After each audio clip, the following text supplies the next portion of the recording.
Class 12 এর ABTA দর্শনের এসএকেও 4টে set আলোচনা করা হয়েছিল। আজকে 4 এর পরের থেকে 8 পর্যন্ত সেট আলোচনা করছি।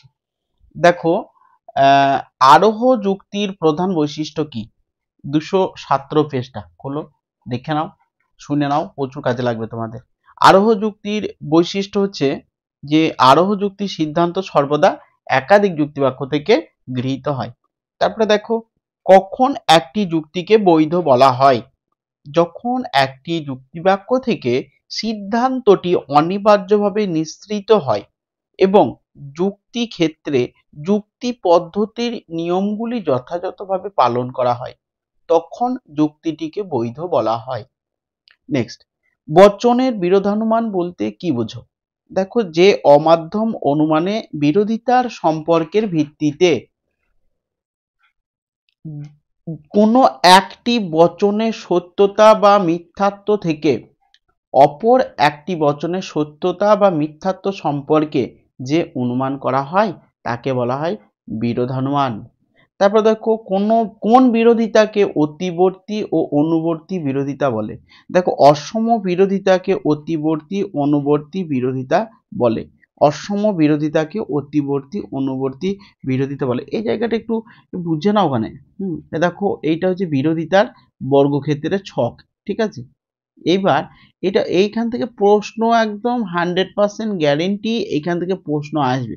সুতরাং এই জায়গাটা খুব ভালো করে মনে রাখবে। এটা এটা সাধারণ বিরোধ চতুষ্কোণ। বেশ, এইটা হচ্ছে বিপরীত বিরোধিতা, ঠিক আছে? আর এটা হচ্ছে অধীন বিপরীত বিরোধিতা। আর এটা শুধু অসম বিরোধিতা, এটাও অসম। আর এইটা বিরুদ্ধ, এটা হচ্ছে বিরুদ্ধ। বেশ, এই কোনটাও বিরুদ্ধ। এবার বলা হয়েছে অসমর ক্ষেত্রে দেখো অতিবর্তী অনুবর্তী দেখা যায়। তার মানে যদি আমরা এই রকম করে চিহ্ন দিই, তার মানে এই চিহ্ন যদি দিই, এই চিহ্ন যদি দিই, তাহলে অতিবর্তী কোন দিকটা আর অনুবর্তী কোন দিকটা? আয় বচনের অতিবর্তী হচ্ছে এ, তাহলে অতিবর্তী লিখে দিই। আর এটা অনুবর্তী লিখে দিই। এ বচনের অনুবর্তী হচ্ছে আই। ঠিক তেমনি এই দিকেও এইটা অতিবর্তী আর এইটা অনুবর্তী। চিহ্নটা যদি এইরকম করে দিই, এইরকম এরকম চিহ্ন দিলাম, তার মানে ও বচনের অতিবর্তী হচ্ছে ই আর ই বচনের অনুবর্তী হচ্ছে ও, ঠিক আছে? তাহলে অতিবর্তী অনুবর্তী হয়ে গেল। এবার আর একটা জিনিসও আসতে পারে, সেই জিনিসটা তোমরা জানো অবশ্যই, অতি বিষম আর অনুবিষম। অতি বিষম এ আর ই এর মধ্যে অতি বিষম, আর অনুবিষম হচ্ছে আয় আর ও এর মধ্যে অনুবিষম সম্পর্ক আছে। বেশ, তারপরে দেখো, যদি আয় বচন মিথ্যা হয় তাহলে একই উদ্দেশ্য ও বিধেয় পদ বিশিষ্ট এ বচনের সত্য মূল্য কি হবে? দেখো, আয় মিথ্যা হলে এ বচনের সত্য মূল্য হবে সত্য। মানে আয় আয় যদি মিথ্যা হয় তাহলে এ কি হবে? এ হবে, দেখো এই ক্ষেত্রে দেখো আমাদের নিয়মের উপরে চলতে হবে, কিন্তু এখানে নিয়ম আছে, সত্য মূল্যের নিয়ম। সামান্য বচন সত্য হলে বিশেষ বচন সত্য হবে, বিশেষ বচন মিথ্যা হলে সামান্য বচন মিথ্যা হবে। তাহলে বিশেষ বচন মানে আয় বচন যদি মিথ্যা হয় তাহলে সামান্য বচন মিথ্যা হবে, তাহলে সেই ক্ষেত্রে এটা সত্য মূল্য সত্য হবে না, এটা মিথ্যা হবে, ঠিক আছে? তাহলে আমার হিসাব অনুযায়ী বা আমাদের সত্য মূল্য অনুযায়ী এটা মিথ্যা হচ্ছে, ঠিক আছে? বেশ, তারপরে দেখো বস্তুগত বিবর্তন কাকে বলে? যে বিবর্তন প্রক্রিয়ায় প্রদত্ত বচনের আকারগত বিবর্তন না করে তার অর্থের উপরে বিশেষভাবে নির্ভর করা হয় এবং বাস্তব অভিজ্ঞতার সাহায্যে প্রদত্ত বচনটিকে বিবর্তিত করা হয় তাকে বলা হয় বস্তুগত বিবর্তন। তারপর দেখো এইখানে, তারপর দেখো বস্তুগত বিবর্তনকে কেন প্রকৃত বিবর্তন বলা যায় না?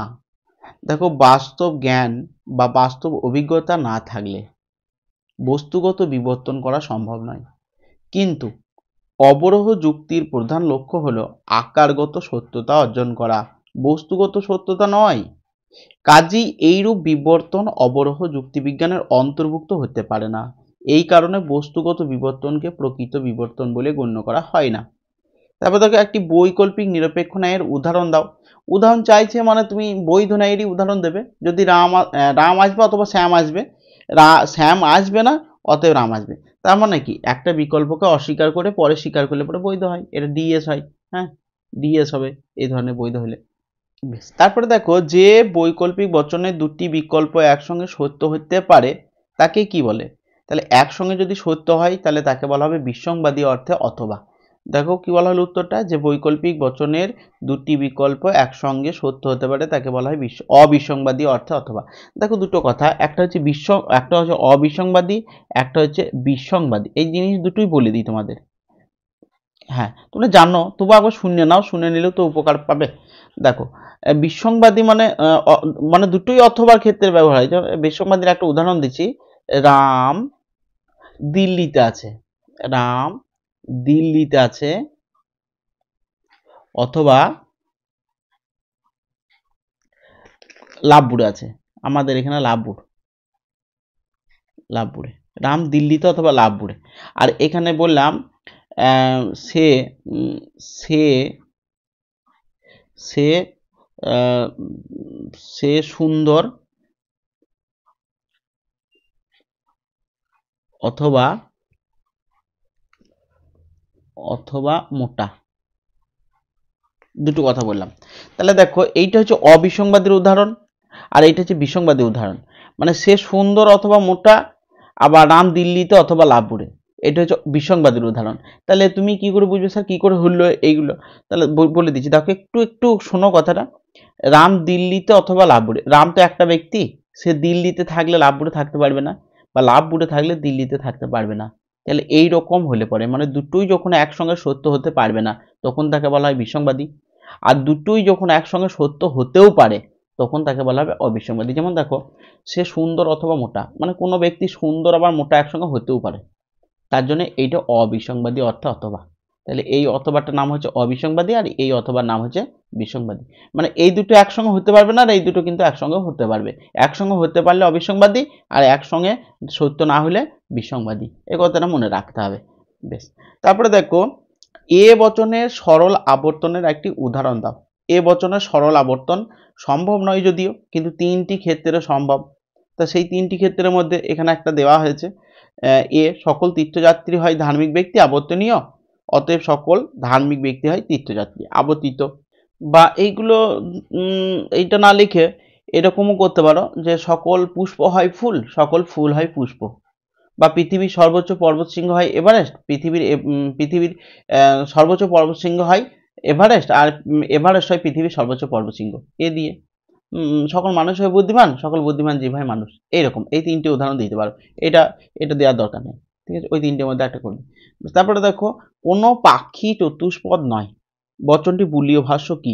দেখো এই ব্যাপারটা তোমাদেরকে বুঝিয়েছি আমি। হ্যাঁ, তো দেখো কোনো পাখি নয় চতুষ্পদ, কোনো পাখি নয় চতুষ্পদ মানে ই বচন। আর ই বচন যদি হয় তাহলে ই বচনের আমার এসপি, ই বচনের আমার বুলীয় রূপটা কি জানা আছে? এসপি সমান 0, এসপি সমান 0। দেখো করা হয়েছে কোনো পাখি নয় চতুষ্পদ বিশিষ্ট প্রাণী, এর বুলীয় ভাষ্য হচ্ছে এসপি সমান 0। আচ্ছা, ভেনচিত্র করতে বলেনি, ভেনচিত্র করতে হলে কি করতে হতো? দেখো আমি তোমাদেরকে এইটা একবার বুঝিয়ে দিই, যাদের ভেনচিত্রের অসুবিধা আছে এখানে একবার বুঝো, বারে দু একবার বুঝতে বুঝতেই ঠিক হয়ে যাবে। দেখো একটা বৃত্ত এস বৃত্ত, এর নাম হচ্ছে এস, আর এইখানে আর একটা বৃত্ত আনলাম, এর নাম হচ্ছে পি। তোমাদেরকে একটা কথা বলি, দেখো এস বলতে তো এস এই জায়গাটা কিনেছে, দু কাটা জায়গা কিনেছে এস, তাহলে এস দু কাটা কিনেছে, পি ও দু কাটা জায়গা কিনেছে, ঠিক আছে। যে এরা দুজনাই বললো যে ঠিক আছে আমরা পাশাপাশি ঘর করবো, একটা সিআর এ রুম করব। এইটা হচ্ছে এস, এইখানে সিআর, এস এরও ঘর আছে, পি এরও অংশ আছে, এই দুজনারই অংশ এটা, এটা পি এরও অংশ আছে আর এইটা এস এর অংশ আছে, এইটা দুজনের ভাগের মানে সিআর এর ঘর, ঠিক আছে। এই জায়গাটি কিন্তু স্পেশাল এস এর ঘর, আর এই জায়গাটা কিন্তু স্পেশাল পি এর ঘর। এখানে কিন্তু এস এর অংশ নাই এইখানের মধ্যে, আর এইখানের মধ্যে পি এর অংশ নাই, এটা তো বোঝা গেল। তাহলে এই জায়গায় আমি যদি বলি পি বাদ তাহলে বাদ, এই জায়গায় যদি এস বাদ বলি এস বাদ, তাহলে এরকম করে বোঝা গেল। ব্যাস, তিনটে ঘর। আর একটা ঘর করা যায় এই রকম করে, মানে এইটা করলাম কেন তোমাদেরকে বলি। দেখো এইটা করলাম, তো এটা করলাম মানে যে এই বৃত্তের বাইরে এদের কিন্তু কোনো জায়গা নাই, তার মানে এইখানে যে কোনো একটা জায়গায় আমি লিখে দিই এই বৃত্তের বাইরে এসও নয়, এই বৃত্তের বাইরে পিও নয়, মানে বার মানে বাদ, ঠিকই লিখেছি। দেখো এই বৃত্তের বাইরে এসও নাই, এই বৃত্তের বাইরে পিও নাই। এইবার যেটা আমার চাইবে সেইটাকে ছায়াবৃত্ত বা যেটা চাইবে তাই করব। এসপি সমান 0 যদি ছায়াবৃত্ত করতে বলতো তাহলে এই ঘরটা দেখো এসপি এসপি এসপি আছে সমান 0, 0 মানে ছায়াবৃত্ত করতে হইতো। বেশ, পরে আমরা দেখছি পাবো 4টে সেট আছে। তো দেখো কখন একটি নিরপেক্ষ ন্যায় অবৈধ সাধ্য দোষে দুষ্ট হয়। দেখো যুক্তি বাক্যে সাধ্যপদ ব্যাপ্য না হয়ে সিদ্ধান্তে ব্যাপ্য হলে তখন নিরপেক্ষ ন্যায়টি অবৈধ সাধ্য দোষে দুষ্ট হয়। তারপরে দেখো নিরপেক্ষ ন্যায়ের সংস্থান কাকে বলে। ন্যায়ের দুটি আশ্রয় বাক্য হেতুপদের বিভিন্ন অবস্থান অনুযায়ী ন্যায়ের যে ভিন্ন ভিন্ন আকার হয় তাকেই ন্যায় অনুমানের সংস্থান বলে। তারপর পি ট্রিপল বার কি, সত্য সারণী অঙ্কন করো। দেখো সত্য সারণীটা দেখে নাও, এটা তোমাদের বইয়ে আছে। বেশ, তারপরে দেখো এইটা এ বি সমান টি আর এক্স ওয়াই সমান ফলস হয়, তাহলে নিম্নলিখিত বচনাকারীর সত্যি মূল্য নির্ণয় করো। এগুলো অঙ্ক টাইপের, এগুলো তোমাদেরকে শিখতে হবে। তো কি হয় বলা হয়েছে, এ বি যদি সত্য হয় আর এক্স ওয়াই যদি মিথ্যা হয়, তাহলে আমার এটা অঙ্ক দিয়েছে। এ জায়গায় মান বসাবো, এ জায়গায় এ বলেছে সত্য, সত্য বসিয়ে দিলাম। তারপরে এক্স বলেছে মিথ্যা, এক্স বলেছে মিথ্যা, তাহলে মিথ্যা বসিয়ে দিলাম। তারপরে বলা হয়েছে বিটা, বিটা বলেছে সত্য, তাহলে সত্য বসিয়ে দিলাম। তারপরে এ বলেছে সত্য, সত্য বসিয়ে দিলাম। ওয়াই বলেছে মিথ্যা, মিথ্যা বসিয়ে দিলাম। ঠিক আছে, এইবার যা যা আছে তাইতে বসালাম। এবার এই জায়গাটা যখন পেয়ে গেলাম, আমি এই জায়গাটা সূত্র মুখস্থ করেছি, টি নাল এফ সমান এফ হয়, ভেল টি বসে গেল, ডট বসে গেল। তারপর টি ভেল এফ সমান টি হয়, তার জন্য টি বসে গেল। এবার এফ ভেল টি সমান টি হয়, ডট বসে গেল, আবার টিটা বসে গেল এখানে, টি ডট টি সমান টি হয়, তাহলে সত্য হয়ে গেল। এইটা হয়ে গেল উত্তর। তাহলে এরকম ভাবে নির্ণয় করতে হবে, এটা অঙ্ক, একটা প্র্যাকটিস করতে করতেই এইগুলো হবে, প্র্যাকটিস না করলে কিন্তু হওয়া খুব মুশকিল। বেশ, তারপরে দেখো ভেন চিত্রে প্রকাশ করা, এই যে ভেন চিত্র, দেখো সকল কবি অকবি হয় অদার্শনিক, এ বচন করা হয়েছে সকল অকবি হয় অদার্শনিক, বুলীয় রূপ হচ্ছে এসপি বার সমান 0 দিয়ে। এই ব্যাপারটা বুঝাই তোমাদেরকে, একটু বোঝাই। দেখো দেখো এ বচন হলেই সকল এস হয় পি, এ বচন হলে এস পি বার সমান 0, ঠিক আছে, এ বচনের ফর্মুলা এটা। এবার যার যার সঙ্গে এস এর সঙ্গে যদি অ লেগে থাকে তাহলে এস এর মাথায় বার, পি এর সঙ্গে যদি অ লেগে থাকে তাহলে পি এর মাথায় বার। কার সঙ্গে অ লেগে আছে, অকবি, তার মানে এস, এইটা তো এস এর ঘর আর এইটা তো পি এর ঘর, তাহলে এস এর সঙ্গে অ লেগে আছে, তার মানে এস এর মাথায় বার। আবার পি এর সঙ্গে অ লেগে আছে, অ লেগে আছে মানে আর একটা বার, একটা ছিল আবার অ এর জন্য আর একটা বার হলো। এইবার হিসাব হচ্ছে বারে বারে কিন্তু মিলে যাবে, দিয়ে থাকবে না কিছু, তাহলে এস বার পি সমান 0, এই জায়গাটা বোঝা গেল।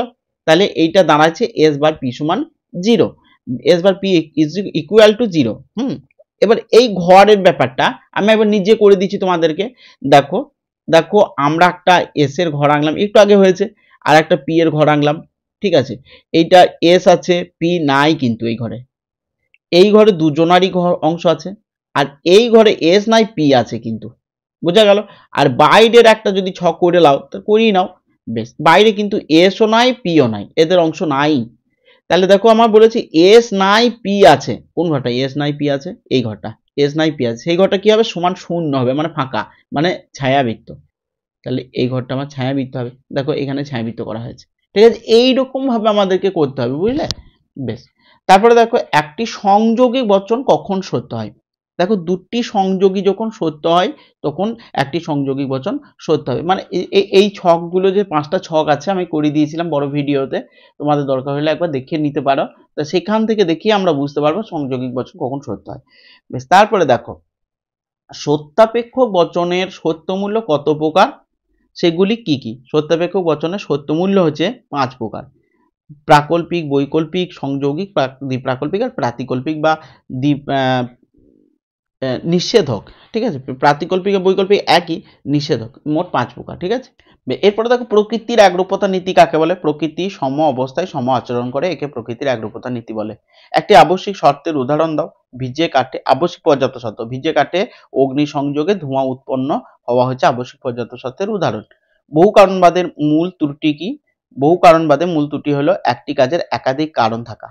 তারপরে দেখো আরোহ অনুমানের লাভ বলতে কি বোঝায়। আরোহ অনুমানের লাভ বলতে বোঝায় কতগুলি বিশেষ দৃষ্টান্ত পর্যবেক্ষণ করে সামান্য সত্যে উপনীত হতে গেলে যে এক প্রকার ঝুঁকি থাকে তাকে আরোহ অনুমান লাভ বলে। তারপর দেখো আরোহ অনুমানের ভিত্তি কি? আরোহ অনুমানের বস্তুগত ভিত্তি হচ্ছে দুই প্রকার, পর্যবেক্ষণ আর পরীক্ষণ। তারপরে দেখো উত্তম উপমা যুক্তি, মানে ভালো উপমা যুক্তির একটি উদাহরণ দাও। দেখো রাম শ্যাম দুজনেরই ম্যালেরিয়া হয়েছে, রাম কুইনাইন খেয়ে ভালো হয়ে গিয়েছে, অতএব শ্যামও কুইনাইন খেয়ে ভালো হয়ে যাবে। হ্যাঁ ঠিক, এর ভালো উপমার উদাহরণ। বেশ, তারপরে দেখো আমরা চলে এসেছি 301 পাতা। 301 পাতায় যুক্তির আকার বলতে কি বোঝো? যুক্তির আকার হলো যুক্তির গঠন বিন্যাস বা তার কাঠামো। তারপরে দেখো নিবেশন দৃষ্টান্ত কাকে বলে? যুক্তি আকারে বিষয়বস্তুর কাঠামো বিন্যাসকে নিবেশন দৃষ্টান্ত বলে। তারপর দেখো অ্যারিস্টটল কেন অসম বিরোধিতাকে বিরোধিতা বলে স্বীকার করে না? অ্যারিস্টটল অসম বিরোধিতাকে বিরোধিতা বলে স্বীকার করেননি, কারণ অসম বিরোধিতার ক্ষেত্রে দুটি বচনই একসঙ্গে সত্য হতে পারে। তারপরে দেখো যদি একটি সার্বিক বচন সত্য হয় তবে তার অনুবর্তী বিশেষ বচনটি কি হবে? তাহলে যদি একটি সার্বিক বচন সত্য হয় তবে তার অনুবর্তী বিশেষ বচনটি সত্য হবে। তারপরে দেখো একই উদ্দেশ্য বিধিও যুক্ত দুটি বচন যদি একই সঙ্গে মিথ্যা হতে পারে এবং একই সঙ্গে সত্য হতে পারে না, তবে কি হবে? তাহলে সেই সম্বন্ধকে বলা হয় বিরোধিতার বিরুদ্ধ বিরোধিতার সম্বন্ধ। তারপর দেখো বস্তুগত বিবর্তন কাকে বলে? একটু আগে একবার সংজ্ঞাটা হয়েছে, যদি একবার দেখে নিতে পারো। তারপর দেখো প্রাকল্পিক নিরপেক্ষ ন্যায় কাকে বলে? তাহলে যে মিশ্র ন্যায়ের প্রধান আশ্রয় বাক্যটি একটি প্রাকল্পিক বচন এবং অপ্রধান আশ্রয় বাক্য ও সিদ্ধান্ত উভয়ই নিরপেক্ষ বচন হয়, তাকে প্রাকল্পিক নিরপেক্ষ ন্যায় বলে। তারপরে দেখো বৈকল্পিক নিরপেক্ষ ন্যায় কাকে বলে? যে মিশ্র ন্যায়ের প্রধান আশ্রয় বাক্যটি একটি বৈকল্পিক বচন হয় এবং অপ্রধান আশ্রয় বাক্য ও সিদ্ধান্তটি নিরপেক্ষ বচন হয়, তাকে বৈকল্পিক নিরপেক্ষ ন্যায় বলে। তারপর দেখো বিকল্প পরিগ্রহণ জনিত দোষ মানেই কিন্তু বিকল্প স্বীকার। হ্যাঁ, এটা মানে স্বীকার, বিকল্প স্বীকার জনিত দোষ। তাহলে বিকল্প পরিগ্রহণ জনিত দোষ কাকে বলে? দেখে নাও বৈকল্পিক নিরপেক্ষ ন্যায়ের প্রধান আশ্রয় বাক্যের যে কোনো একটি বিকল্পকে অপ্রধান আশ্রয় বাক্যে স্বীকার করে অপর বিকল্পকে সিদ্ধান্তে অস্বীকার করা হলে বিকল্প পরিগ্রহণ জনিত দোষে দুষ্ট হয়। পরিপূরক শ্রেণী কাকে বলে? মূল শ্রেণীর বিরুদ্ধ শ্রেণীকে পরিপূরক শ্রেণী বলা হয়। ঠিক আছে, তারপরে দেখো সাত্ত্বিক শ্রেণী কাকে বলে? যে শ্রেণীর অন্তর্গত কমপক্ষে একজন সদস্যকে অস্তিত্বশীল বলে প্রমাণ করা হয় তাকে, অর্থাৎ যে শ্রেণী একেবারে সদস্যহীন নয়, মানে একটা না একটা সদস্য থাকেই, তাকে বলে অশূন্য শ্রেণী বা সাত্ত্বিক শ্রেণী। তারপর নেক্সট দেখো কাক ও কোকিল এক নয়। তার মানে কি? কোনো কাক নয় কোকিল, ই বচন। আর এই বচনে ভেন চিত্রের সূত্র হচ্ছে এস পি ইকুয়াল টু 0, আর ভেন চিত্রে প্রকাশ করতে বলেছে, তার মানে মাঝের ঘরটা দুজনেরই অংশ এস পি, তাহলে এস পি এই জায়গাটা ছায়াবৃত্ত হলো। তারপর নির্দেশক স্তম্ভ কাকে বলে? সত্য সারণীর যে স্তম্ভে গ্রাহক প্রতীকের সত্য মূল্য আরোপ করা হয় তাকে নির্দেশক স্তম্ভ বলে। তারপর দেখো ফলস্তম্ভ কাকে বলে? সত্য সারণীর যে স্তম্ভে মূল বচনের সত্য মূল্য নির্ণয় করা হয় তাকে ফলস্তম্ভ বা মূল স্তম্ভ বলে। তারপর দেখো সত্য সারণীর সাহায্যে নিচের যুক্তিটি বৈধতা বিচার করো। বৈধতা বিচার তোমরা যদি শিখে থাকো তাহলে সহজ, না শিখে থাকলে একটু কঠিন লাগবে, কারণ এটা আনকমন। বৈধতা বিচার তোমাদের আর দেয় না, আগে দিত। এইভাবে বৈধতা বিচারটা করতে হবে, যে যুক্তিটি বৈধ হলে লিখতে হবে। এই ক্ষেত্রে কি রকম ভাবে, মানে যুক্তি বাক্য সত্য হলে সিদ্ধান্ত মিথ্যা হতে পারে না, তাহলে যুক্তিটি বৈধ হবে। সামান্যীকরণ কাকে বলে? যে প্রক্রিয়ায় সাহায্যে এক জাতীয় কয়েকটি বস্তু বা ঘটনা পর্যবেক্ষণ করে সমজাতীয় সকল বস্তু সম্বন্ধে একটি সার্বিক বা সামান্য বচন প্রতিষ্ঠা করা হয় তাকে সামান্য বচন বলা হয়। তারপর দেখো আরোহ অনুমান সংক্রান্ত লাভ কাকে বলে? বিশেষ কতকগুলি নিবেশন দৃষ্টান্ত পর্যবেক্ষণ করে তার ভিত্তিতে তার ভিত্তিতে সামান্য সিদ্ধান্ত উপনীত হতে গেলে এক প্রকার লাভ দিতে হয়, একেই আরোহ অনুমান সংক্রান্ত লাভ বলে। ভালো উপমা মন্দ উপমার পার্থক্য লেখো। তাহলে প্রাসঙ্গিক ভালো উপমা প্রাসঙ্গিক সাদৃশ্যের ভিত্তিতে সিদ্ধান্ত হয়, আর মন্দ উপমা অপ্রাসঙ্গিক সাদৃশ্যের ভিত্তিতে হয়।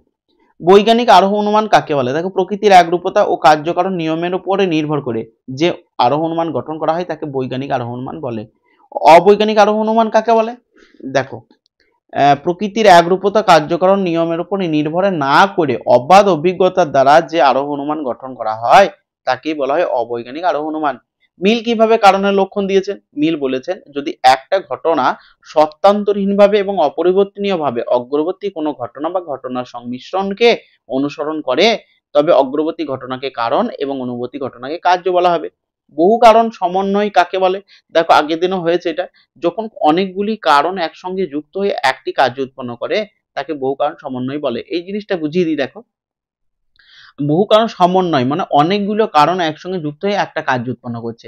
যেমন ধরো ভালো মাটি, তারপর ভালো বৃষ্টি, তারপরে ধরো উর্বর ভালো বীজ, তারপরে ধরো সুলভ শ্রমিক, তারপরে মূলধন, তারপরে সূর্যালোক, হ্যাঁ, এইগুলো সব প্লাস প্লাস করে হবে বলেই হলে পরেই তবেই একটা উচ্চ ফলনশীল ধান হবে। যদি বৃষ্টি না হয় তাহলে হবে না। তাহলে সব কারণ, এগুলো সবই কারণ, তাহলে অনেকগুলো কারণ একসঙ্গে যুক্ত হয়ে একটা কার্য উৎপন্ন করে, তাকে বলা হয় বহু কারণ সমন্বয়। আর বহু কারণ বাদটাও বলি, একটা কার্যের যখন অনেকগুলো কারণ থাকে, একটা কার্যের অনেকগুলো কারণ থাকে, যুক্ত যুক্ত হয়ে নয় কিন্তু। দেখো এটা ধরো এটা মৃত্যু নামক কার্য, তাহলে কারোর হয় বিষ খেয়ে, কারোর হয় সাপে কেটে, কারোর হচ্ছে দেখা গেল দুরারোগ্য ব্যাধিতে, কারোর অসুখ হয়ে, কেউ বার্ধক্যজনিত কারণে। তাহলে মৃত্যু হয়েছে কি করে? বিভিন্ন জনের বিভিন্ন কারণ বলা হবে, ঠিক আছে। আর এইখানে কিন্তু বলা হয় ভালো ফসলের কারণ কি? ভালো ফসলের কারণ হচ্ছে এগুলো সবই ভালো ফসলের কারণ। হ্যাঁ, তাহলে বোঝা গেল যে অনেকগুলো কারণ একসঙ্গে যুক্ত হয়ে একটা কার্য উৎপন্ন করলে তাকে বহু কারণ সমন্বয় বলে। আর বহু কারণ বাদ কাকে বলে? একটি কার্যে যখন অনেকগুলো কারণ থাকে তখন তাকে বহু কারণ বাদ বলে। হুম, বেশ। তারপরে দেখো এটা দিয়ে দিয়েছে বহু কারণ বাদ নিচেতে। যে মতবাদ অনুসারে বলা হয় যে একটি কার্য বিভিন্ন সময়ে বিভিন্ন কারণের দ্বারা উৎপন্ন হয় তাকে বলা হয় বহু কারণ বাদ। বেশ, দেখো আবশ্যিক পর্যাপ্ত শর্ত বলতে কি বোঝো? যে শর্ত একই সঙ্গে আবশ্যিক ও পর্যাপ্ত রূপে গণ্য তাকে বলা হয় আবশ্যিক পর্যাপ্ত শর্ত। এইবার দেখো লাস্ট সেট, 8 নম্বর সেট, 397 পাতা। যে যুক্তি কাকে বলে? অনুমানের ভাষায় প্রকাশিত রূপকে যুক্তি বলে। একটি বৈধ যুক্তির উদাহরণ দাও যা যুক্তি বাক্য মিথ্যা কিন্তু সিদ্ধান্ত সত্য। তাহলে দেখো বৈধ যুক্তি কিন্তু এইটা মাথায় রেখো, যুক্তি বাক্য মিথ্যা সিদ্ধান্ত সত্য হতে পারে বৈধ যুক্তির। উদাহরণ দেওয়া হয়েছে দেখো, সকল পাগল হয় বীর, মিথ্যা। সকল সৈনিক হয় পাগল, হ্যাঁ মিথ্যা। অত সকল সৈনিক হয় বীর, হ্যাঁ সত্য। এটা কিন্তু বৈধ যুক্তি। তাহলে যুক্তি বাক্য মিথ্যা সিদ্ধান্ত সত্য হতে পারে বৈধ যুক্তিতে, মনে রাখতে হবে। বচনে বিরোধিতার আবশ্যিক শর্ত কি কি? বচনে বিরোধিতার আবশ্যিক শর্ত হচ্ছে গুণ অথবা পরিমাণ অথবা গুণ ও পরিমাণ উভয়ের পার্থক্য থাকবে। তারপর দেখো সব ছাত্র পরিশ্রমী নয়, এর অধীন বিপরীত বিরোধী বচন কি হবে? তাহলে সকল ছাত্র মানে কোনো কোনো ছাত্র নয় পরিশ্রমী, ও বচন। আর ও বচনের অধীন বিপরীত বিরোধী বচন হচ্ছে আই বচন, কোনো কোনো ছাত্র হয় পরিশ্রমী, ঠিক আছে। বেশ, তারপরে দেখো বিপরীত বিরোধিতা ও বিরুদ্ধ বিরোধিতার মধ্যে পার্থক্য করো। বিপরীত বিরোধিতা, বিপরীত বিরোধিতার মধ্যে দুটি সামান্য বচনের মধ্যে গুণের পার্থক্য থাকে, তাকে বিপরীত বিরোধিতা বলে। আর বিরুদ্ধ বিরোধিতা দুটি নিরপেক্ষ বচনের মধ্যে গুণ ও পরিমাণ উভয়ের পার্থক্য থাকে, তাকে বলা হয় বিরুদ্ধ বিরোধিতা, ঠিক আছে। বেশ, তারপরে দেখো বিবর্তনে বৈধতার সংক্রান্ত নিয়মটি কি? বিবর্তনে বৈধতা সংক্রান্ত নিয়মটি হচ্ছে বিবর্তনীয় বচন ও বিবর্তিত বচনের গুণ আলাদা আলাদা হবে। তারপরে দেখো সকল মানুষ হয় অপূর্ণ জীব, এ বচন। বচনটি বিবর্তিত রূপ কি হবে? এ বচনের বিবর্তন হচ্ছে ই বচন, কোনো মানুষ নয় অপূর্ণ জীব, ঠিক আছে। তারপর দেখো একটি মিশ্র বৈকল্পিক ন্যায় অবৈধ হলে কি দোষ হয়? একটি মিশ্র বৈকল্পিক ন্যায় অবৈধ হলে বিকল্প শিক্ষারজনিত দোষ হয়। একটি মিশ্র বৈকল্পিক ন্যায় অবৈধ হলে বিকল্প শিক্ষারজনিত দোষ ঘটে। তারপর দেখো ধ্বংসমূলক প্রাকল্পিক ন্যায়ের একটি উদাহরণ দাও। দেখো যদি রাম আসে তবে শ্যাম আসবে, প্রাকল্পিক ন্যায়ের উদাহরণ। রাম আসবে না, হ্যাঁ মানে অনুকল্পকে অস্বীকার করে শ্যাম আসবে না, অতএব রাম আসবে না। তাহলে অনুকল্পকে অস্বীকার, অনুকল্প ও পূর্বকল্পকে অস্বীকার করা হয়েছে। তার মানে অনুকল্পকে অস্বীকার করে পূর্বকল্পকে অস্বীকার করলে এটা হয়ে যাবে এমটি, মোডাস টলেন্স, ধ্বংসমূলক প্রাকল্পিক নাই, বৈধ কিন্তু। তারপরে দেখো পূর্বকে অস্বীকার জনিত দোষের একটা উদাহরণ দাও। না উদাহরণ নয়, কখন ঘটে? পূর্বকে অস্বীকার করে অনুগকে অস্বীকার করলে পূর্বকে অস্বীকার জনিত দোষ ঘটে।